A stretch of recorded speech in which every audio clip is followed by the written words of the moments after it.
didn't raise an army, he didn't start a war, he didn't even raise his lightsaber, but he still managed to break the Jedi Order with nothing but words. This is the story of a Sith Lord so consumed by his own mind, he believed the galaxy didn't exist, only he did. And somehow, others believed it too. To the Jedi, the Force is harmony, a symphony of life that binds all living beings. To the Sith, it's pure domination, a well of power that rewards strength and erases weakness. But for some, the Force isn't power or peace. It's a philosophy, and in the darkest corners of the galaxy, that philosophy can lead to something truly terrifying. This is the story of Darth Ruin, the Sith Lord who didn't just fall to the dark side.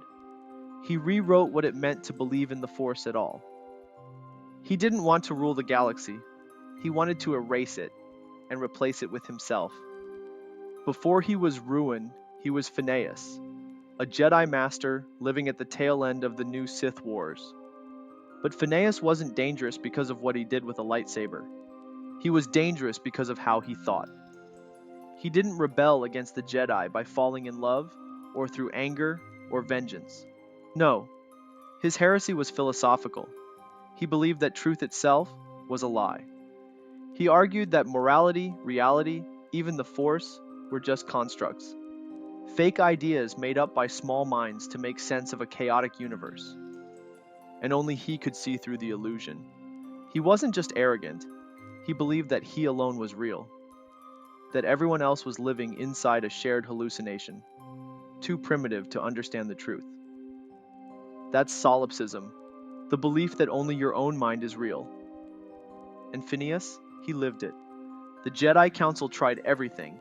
They debated him, ignored him, contained him. None of it worked. Phineas didn't rage or rant.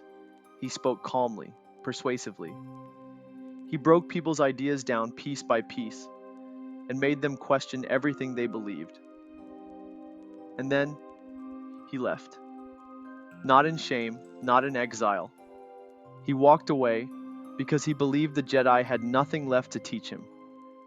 And he left behind a final message. The Force shall free me. Not us, not the Sith, not even the dark side. Just me. He didn't disappear right away. He wandered the galaxy like some kind of philosopher rogue. He wrote, he spoke, but most importantly, he listened. He listened to every disillusioned Jedi, every Force-sensitive thinker suffocated by dogma. And slowly, quietly, he built a following. Then, the unthinkable happened. 50 Jedi walked away from the Order, just like he did. No threats, no battles, no dark promises, just belief. They didn't follow him for power. They followed because he made them believe that everything they knew was a lie. That he had the truth. That their doubts were actually signs of clarity. This wasn't a seduction, it was conversion. And with his new disciples, Phineas disappeared. The Jedi were left reeling, terrified. They'd seen Jedi fall to the dark side before, but never like this, never through pure ideology. And that's when Darth Ruin was born. Ruin didn't march into battle. He didn't declare war. He took a pilgrimage to the graves of the ancient Sith, worlds like Korriban, Ziost, Umbara, worlds forgotten by the Republic, but not by him. He found what was left of the Sith, fractured warlords, isolated cults, fanatics clinging to scraps of tradition. And Ruin didn't conquer them, he preached. He told them, you weren't weak, you were wrong. The Force has been misunderstood by everyone, until now. Some attacked him, others knelt. Tribe by tribe, Ruin rebuilt the Sith. But this wasn't the Sith of old. This was a cult, not built on fear, but on worship. And the god they worshipped? Darth Ruin. Here's where it gets twisted. The longer his cult followed him, the more they realized something was off. He didn't treat them like apprentices. He called them squires. They weren't allies, not even tools. They were reflections of his own ego. He didn't want to rule the galaxy. He wanted to be the only thing in it that mattered. Even his most loyal follower, Darth Erraticus, was nothing but a placeholder to him, a character in the mythos of his own divinity. Then things got darker. Ruin started sacrificing followers at random. He executed loyalists for no reason. He didn't test their faith to purify them. He did it to reassure himself. Whispers started to spread. Was he planning a ritual? Did he intend to consume his cult to transcend mortality? Whether it was paranoia or prophecy, as it didn't matter. The cult turned on him. Darth Ruin, who believed he could never be betrayed, because he believed no one else mattered. His own followers assassinated him.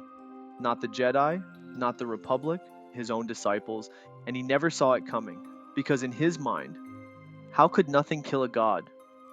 But here's the nightmare part. Darth Ruin's death didn't end his influence. It amplified it.